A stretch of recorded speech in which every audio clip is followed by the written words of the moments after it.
For example, in a lot of Latin American countries, no matter how hot it was, you'd probably want to be wearing jeans rather than short shorts because there's a lot more sort of a chauvinistic culture there still. And in particular, when travelling in poorer countries, you've got to just make sure you're not sort of flaunting your goods in the sense that you don't walk around with your iPhone in your hand.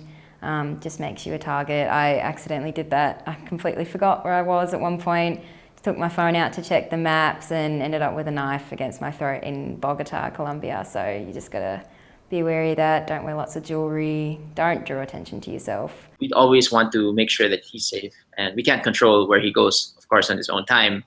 But since we think that, even if you're there on your own free time and they identify you as someone as a journalist or as an intern, that still puts you at a higher risk than most tourists. You should always do your research before you head to any country.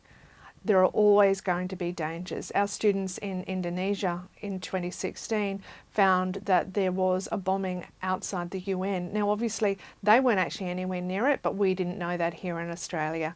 There will always be little spots of trouble that occur, and that actually is part of journalism. Journalists run towards trouble, not away from it. And if you're considering journalism as a career, you need to be mindful of that, be aware of your personal safety, but also your family and friends need to know that that's kind of the job that you're signing up